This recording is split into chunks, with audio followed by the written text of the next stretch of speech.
오늘 우리가 읽은 시편 85편은 바벨론 포로 생활에서 돌아온 이스라엘 공동체가 과거 그들에게 베푸신 하나님의 은혜를 떠올리면서 그 은혜가 다시 임하기를 간구하는 시입니다. 포로에서 돌아온 이스라엘 백성들이 큰 고통의 현실 가운데 살고 있었는데, 시인은 과거 하나님의 용서와 회복을 떠올리며 새로운 회복을 기대하며 하나님의 도움을 부르짖고 있습니다. 막막한 현실을 살아가는 시인에게는 바라고 소망하는 아주 간절한 기도 제목이 있었습니다. 오늘 본문을 쭉 읽어보시면 1절에 이런 말씀이 있습니다. 주의 땅에 은혜를 베푸사, 이런 말씀이 있고요.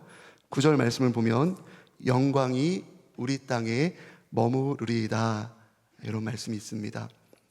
다시 자신이 사랑하는 땅에 은혜를 부어달라는 것이었습니다. 하나님의 영광이 자신이 사랑하는 그 땅에 다시 임하게 해달라는 것이었습니다. 아마도 시인은 이 시를 기록하면서 이미 에스겔 선지자가 예언한 예언의 말씀들을 알고 있었을 겁니다. 그것은 무너진 성전이 재건될 것이고 새롭게 회복될 성전에 하나님이 다시 영광으로 임하실 거다라는 말씀이었죠. 그래서 시인은 만물을 소성시키는 하나님의 회복의 역사를 기대하고 있었을 것입니다. 그런데 펼쳐진 현실은 하나님께서 말씀하신 것과는 달랐습니다. 하나님께서 예언자들을 통해서 말씀하신 것과는 달라 보였습니다. 바라는 기대와는 같지 않았습니다. 그 간극이 너무 컸던 거죠. 그가 꿈꾸는 이상과 눈앞에 보이는 현실과는 큰 차이가 있었던 겁니다.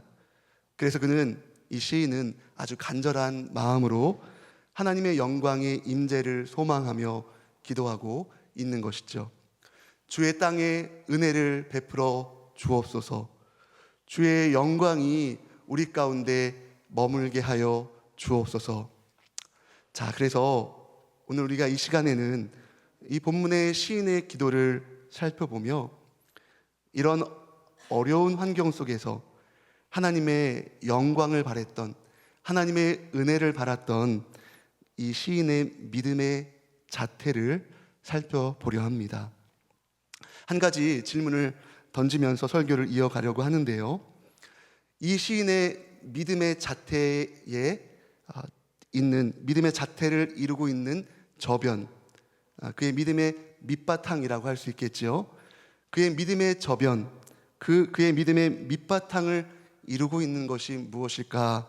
이 질문을 던지며 오늘 말씀을 시작해 보고자 합니다. 자, 그의 믿음의 자태, 저변에는 과거 자신의 경험을 통해 증명된 사실이 깔려 있었는데요. 이것은 모든 것이 하나님의 은혜라는 그 인식이 그의 믿음의 자태, 그 밑바탕을 이루고 있었습니다. 하나님이 이스라엘을 바벨론 70년의 포로 생활에서 돌이키신 것은 그들을 죽음에서 살리신 것과 진비 없는 엄청난 일이었습니다. 여러분 3절 말씀 보실까요? 주의 모든 분노를 거두시며 주의 진노를 돌이키셨나이다. 여기 나오는 주의 진노라는 말은 주님의 코의 분노라는 의미입니다. 주님의 코의 분노. 그러니까 하나님의 얼굴과 코에서 뜨거운 열기를 쏟아냈다는 하나님의 격한 분노의 표현인 것이죠. 하나님께서 이스라엘을 포로에서 돌이키신 것은 그들을 향한 격한 진노를 거두시고 그들의 죄를 용서하신 사건이었습니다. 그들을 죽음의 상황으로부터 일으키신 그러한 사건이었죠. 이렇듯 시인은 현실의 참담함을 마주하면서 고통을 감출 수가 없었지만 그는 이스라엘을 다시 포로에서 돌아오게 하신, 죽음에서 이스라엘을 다시 살리신 하나님의 은혜를 기억하고 있는 것입니다. 여러분, 그게 무엇이든 우리가 가장 절망적인 상황 속에서 포기하지 않고 하나님께 손을 내밀 수 있는 단 하나의 이유가 무엇입니까? 그것은 하나님께서 당신의 가장 사랑하는 아들 예수님을 십자가에서 내어주심으로 죽었던 우리를 생명에서 살려 생명을 주셨기 때문입니다. 죄와 마귀의 종이었던 우리를 죄로부터, 마귀로부터 우리를 해방시켜 주셨기 때문입니다. 진리이신 예수님께서 우리에게 참 자유를 허락해 주셨기 때문입니다. 자기 아들을 아끼지 아니하시고 우리 모든 사람을 위해서 내주신 하나님이 아들과 함께 모든 것을 우리에게 주시기 때문입니다. 그러기에 우리가 가져야 할 믿음의 자태, 그 믿음의 자태의 그 깊은 저변에는 바로 이 하나님의 은혜가 깔려 있어야 하는 것입니다. 마틴 로이드 존스 목사님이 이런 말씀을 하셨습니다. 나의 구원이 나의 연약한 손길이 아닌 나를 굳게 붙잡고 계시는 하나님의 거대한 손길에 달려 있다는 것에 감사합니다. 이런 말씀하셨습니다. 자, 그러므로 우리는 이 은혜에 의지하며 어떠한 상황과 순간에 있다 할지라도 우리가 살아가는 삶의 자리, 가정과 교회와 직장과 모든 삶의 터전에서 시편 85편의 시인처럼 주님의 영광을 구하는 기도를 할 수 있는 것입니다. 주여, 우리의 삶의 자리에 주님의 은혜를 베풀어 주옵소서. 주여, 우리의 심령에 주님의 영광의 임재로 임재하여 주옵소서. 여러분, 예배하는 이 시간 오롯이 하나님의 은혜에 의지하여 하나님의 영광의 임재를 여러분들의 심령에 초청하시기를 바랍니다. 바벨론 포로 생활로부터 고향 땅 예루살렘으로 돌아오면 모든 게 좋아질 거라고 생각을 했던 거죠. 모든 게 잘 될 거라고 생각을 했던 거죠. 그러나 돌아온 땅 예루살렘에서의 삶은 여의치 않았습니다. 만만치 않았습니다. 여기는 대부분은 전쟁 세대는 아니지만요, 6.25 전쟁 또 휴전 이후에 우리나라의 모습을 우리가 매스컴, 우리 텔레비전을 통해서 많이 봤죠. 전쟁으로 인한 그 외부의 흔적들을 지우고 새롭게 복구하는 것이 그렇게 쉽지만은 않았던 것, 겪은 세대, 또 그 위의 세대들 너무나도 잘 알고 있습니다. 더욱이 전쟁으로 인한 마음의 상처, 내적인 상처는 그 회복이 더디기에 지금도 그 회복이 진행 중인 것을 우리가 잘 알고 있죠. 자, 그러니 이 바벨론에서의 70년의 포로 생활을 마치고 폐허가 된 예루살렘에 돌아온 백성들은 그 상황이 뻔한 상황이었죠. 하루라도 발 뻗고 편히 쉴 수 있는 상황이 아니었던 겁니다. 에스겔 선지자의 예언처럼 예루살렘 성전이 재건되고 회복되고 모든 상황이 다 좋아질 거라는 기대를 하기에는 현실이 그걸 뒷받침해 주지 못했던 겁니다. 그러나 시인은 이러한 상황 속에서도 자신이 돌아온 땅, 이 땅이 누구의 땅인가요? 주님의 땅이기에 주님의 영광이 머물게 해달라고 오늘 시에서 이 시를 통해 하나님께 기도하고 있는 것입니다. 자, 그렇다면 그의 믿음의 자태를 이루는 그의 믿음의 저변에는 은혜 외에 또 무엇이 있을까요? 우리 7절 말씀 다 같이 읽어보겠습니다. 7절입니다. 여호와여, 주의 인자심을 우리에게 보이시며 주의 구원을 우리에게 주소서. 아멘. 그의 믿음의 자태의 저변에는 제가 정말 좋아하는 하나님의 인자하심, 하나님의 인자하심이 있었습니다. 저희 어머님 이름이 인자거든요. 예, 인자.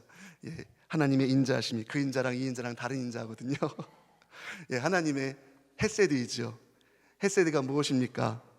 헤세드는 하나님과 그의 백성 사이의 관계에서 하나님의 실패하지 않는 사랑, 곧 언약에 근거한 사랑입니다. 그 사랑은 사망을 이긴 하나님의 사랑이기도 하죠. 하나님으로부터 인간에게 주어지는 절대적인 하나님의 사랑입니다. 시편 107편의 시인은 그래서 이 사랑에 대해서 이렇게 고백을 합니다. 여호와께 감사하라. 그는 선하시며 그 인자하심이 영원함이로다. 여호와 인자하심과 인생에게 베푸신 기적으로 말미암아 그를 찬송할지어다. 시인은 바로 이런 하나님의 인자하심에 의지하여 기대어 하나님께 간청하고 있는 것이죠. 4절 말씀 볼까요? 우리 구원의 하나님이여 우리를 돌이키시고 우리에게 향하신 주의 분노를 거두소서. 더 나아가 시인은 질문을 동원하여서 여러 가지 질문을 하면서 하나님을 설득합니다. 5절을 볼까요? 주께서 우리에게 영원히 노하시며 대대에 진노하시겠나이까. 6절입니다. 주께서 우리를 다시 살리사 주의 백성이 주를 기뻐하도록 하지 아니하시겠나이까. 살려달라는 겁니다. 다시 회복시켜 달라는 겁니다. 시인은 생명을 회복시켜 주시는 분이 하나님이라는 사실을 잘 알고 있습니다. 시인은 예루살렘으로의 귀향 이후 삶에서 고통이 지속되다 보니 하나님이 주시는 생명의 활력을 하나님께 간절히 하나님을 바라보며 열망할 수밖에 없었던 것입니다. 그래서 그는 하나님의 마음이 바꾸어지도록, 하나님의 마음을 바꾸시도록 그렇게 지금 기도를 하고 있는 겁니다. 하나님의 이름을 부르며 하나님께서 역사하시도록 하나님께 간절히 시인은 기도하고 있는 것입니다. 무엇에 의지해서 기도한다고요? 하나님의 인자하심, 하나님의 헤세드. 절박한 시인은 절대로 변하지 않는, 결코 변하지 않는 영원한 하나님의 언약적 사랑, 그 하나님의 인자심에 의지해서 오늘 기도하고 있는 것입니다. 여러분의 삶 가운데 커다란 문제가 있습니까? 그렇다면 그 커다란 문제에만 집중하지 마시고 그것만을 묵상하지 마시기를 바랍니다. 문제 이전에 하나님과 여러분의 관계를 다시금 돌아보시기를 바랍니다. 그리고 여러분과 그 문제를 하나님의 시각으로 다시 한번 바라보시기를 바랍니다. 꼭 기억하실 것은요, 여러분이 모든 것들을 다 포기하고 여러분들이 모든 것들을 내려놓는 순간이 된다 할지라도 여러분을 향한 하나님의 사랑은 결코 변하지 않는 하나님의 헤세드, 인자라는 사실을 기억하시고 그 하나님의 인자를 붙드시기를 바랍니다. 시편 48편의 시인이 이런 고백을 합니다. 시편 48편 14절인데요. 이 하나님은 영원히 우리 하나님이시니 그가 우리를 죽을 때까지 인도하시로다. 아멘. 이 하나님이 누구의 하나님이라고요? 우리의 하나님이시니 그가 우리를 언제까지요? 죽을 때까지 인도하실 것입니다. 그렇게 지금 고백하고 있습니다. 다윗이 압살롬의 반역에 의해서 유대 광야에 쫓겨나 있을 때 그가 삶의 회복을 바라며 의지했던 것 무엇입니까? 그는 고백하지요. 주의 인자하심이 생명보다 나음으로 내 입술이 주를 찬양할 것이라. 다윗은 자신을 향한 하나님의 언약적 사랑, 이 헤세드가 자신의 생명보다 귀하다는 것을 깨달았습니다. 자신의 생명보다 귀한 주님의 인자하심을, 그래서 그는 그 주님의 인자하심을 의지해서 그 사랑을 찬양을 하고 있는 거죠. 요즘 청소년들이 공부하느라 참 피곤합니다. 힘들죠?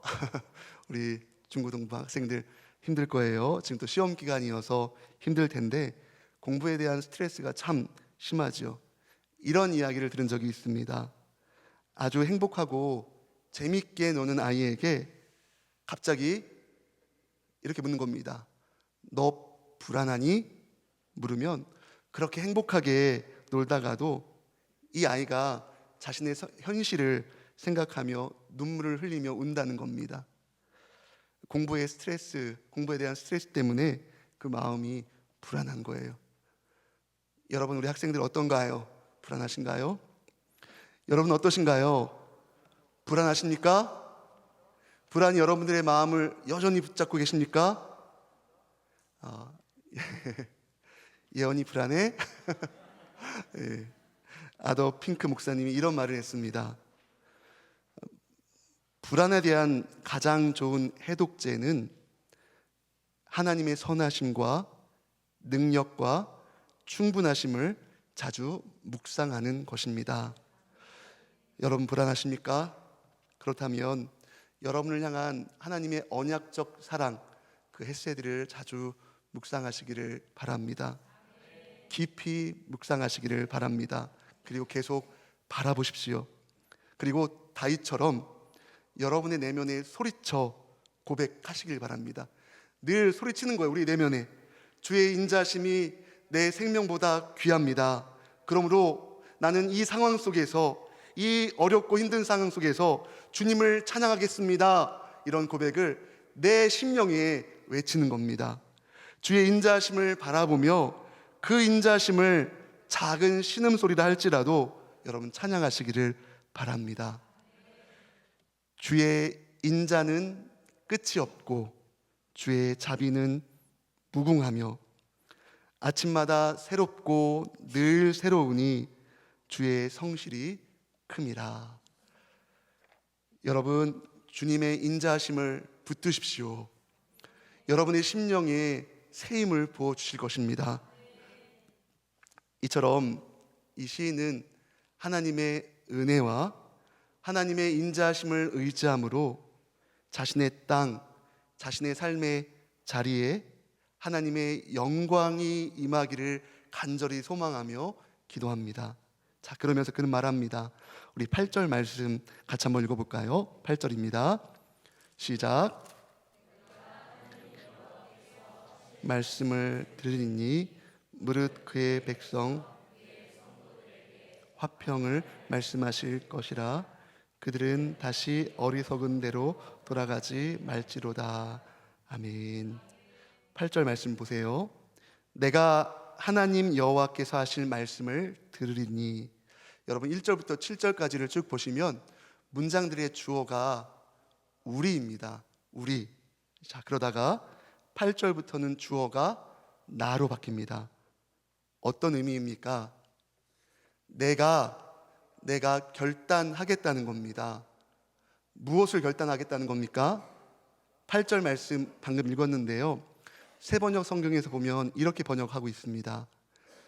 하나님께서 무엇을 말씀하시든지 내가 듣겠습니다. 그리고 8절 후반부에 보면 어리석은 대로 돌아가지 말지로다라는 말씀이 있는데요. 여기서 어리석은이란 말은 확신이란 뜻도 가지고 있다고 합니다. 그래서 이 말은 자기 확신이란 뜻으로 해석을 할 수 있습니다. 이제는 그릇된 자기 확신이 아니라 하나님의 말씀을 듣겠다는 것입니다. 자, 그러면서 그는 말합니다. 9절 말씀 볼까요? 진실로 그의 구원이 그를 경외한 자에게 가까우니 영광이 우리 땅에 머무르리이다. 아멘. 시인은 다시 하나님의 영광이 자신에게, 이 이스라엘 공동체에게 머물 것을 소망합니다. 그 머물 날을 기대합니다.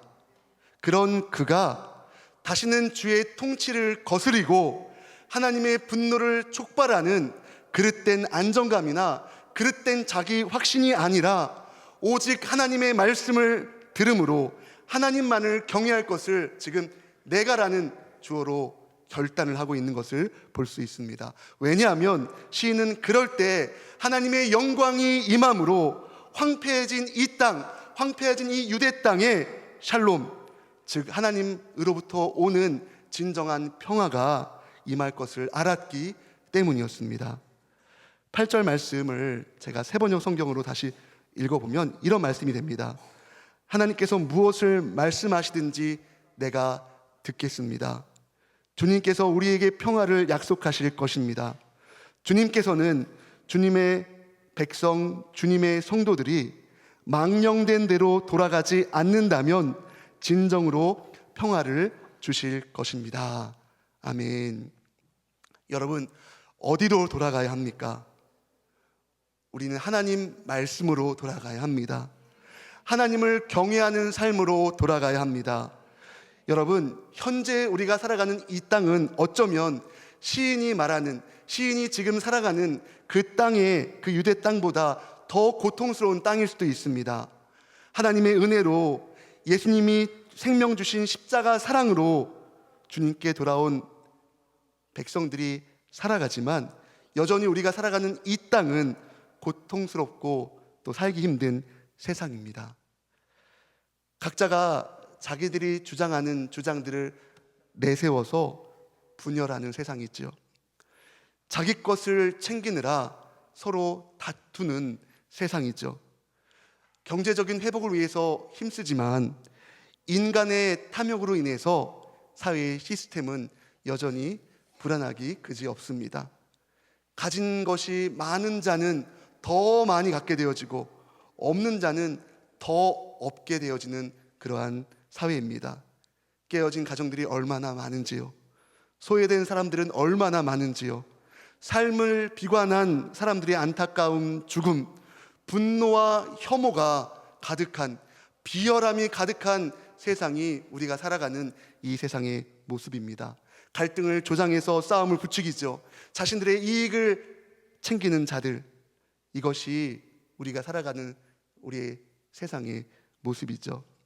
그러므로 오늘 시인의 이 기도는 우리가 살아가는 이 세상 가운데 우리가 드려야 할 기도이기도 합니다.